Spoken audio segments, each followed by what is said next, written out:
Hello viewers, welcome to another mathematics revision. And today we are still going to tackle the same topic called further logarithms. Well, I made quite a simple question, but many students had very much difficulty in doing it.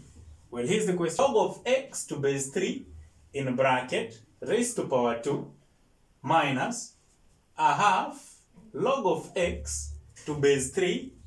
Then there is an equal sign here, and then we have 3 over 2. Well, now this is a very simple question. We let this log of x to base 3 be, think of any letter. I'm thinking of y.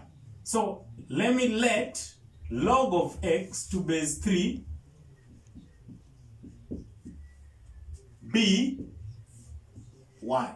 So where there is log of x to base 3, we replace it with y. So when you look at this first part, we have y. Then we have a square sign here, so that will be squared, minus. Now here we'll have a half. Then here we'll have what now? Y to be equal to, now here we'll have finally 3 over 2. Multiplying across by a common denominator, or multiplying across by 2, I'll have 2y squared minus y is equivalent to 3. Now, here we'll be having what we call a quadratic equation. Now, you all know what a quadratic equation is.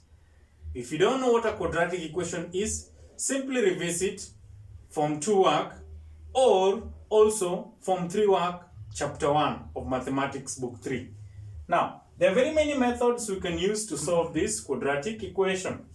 And one of the easiest method I always think of is product sum rule.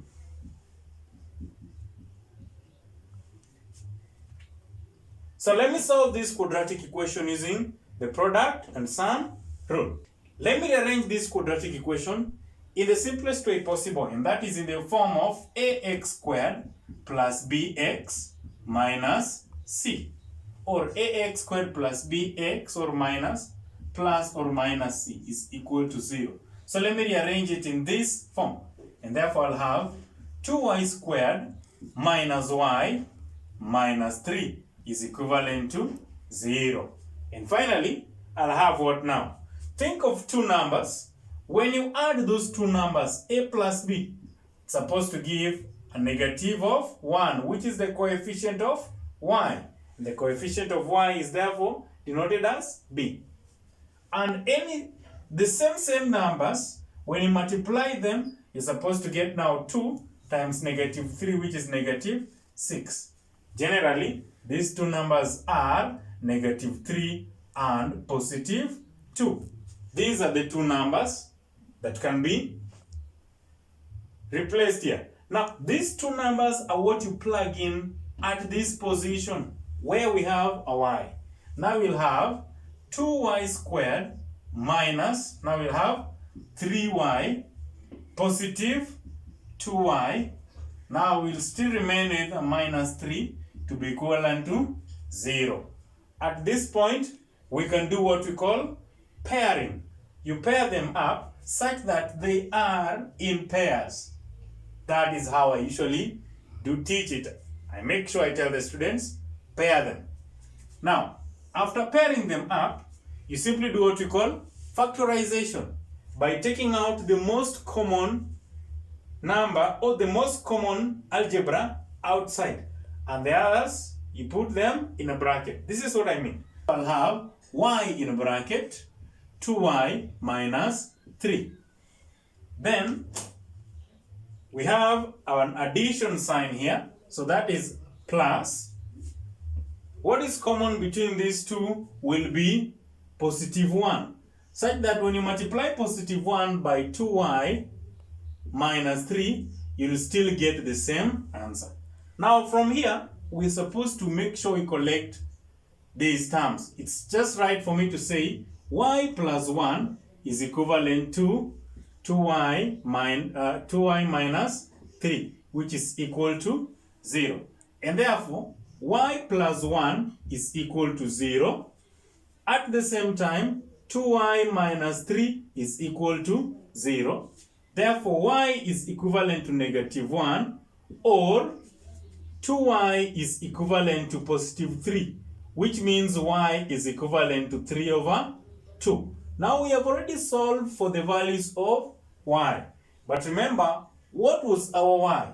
The y we had was what now? Log of x to base 3. So you'll state here and say, but log of x to base 3 is equal to y. Now from this point, we want to solve what we call the value of x. Because we have the value of y as either negative 1 or 3 over 2. So we'll start by solving for x when y is negative 1.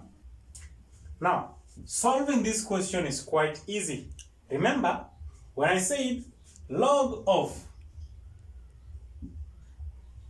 10 to base 10 is equal to 1, and log of 100 to base 10 is equal to 2. It's quite simpler to relate it this way. 10 raised to power 2 will give you what? 100. And 10 raised to power 1 will give you 10. It simply states that if you want to get x, x is therefore what now? 3 raised to power negative 1. And 3 raised to power negative 1 is equal to 1 over 3. The same will apply to this case.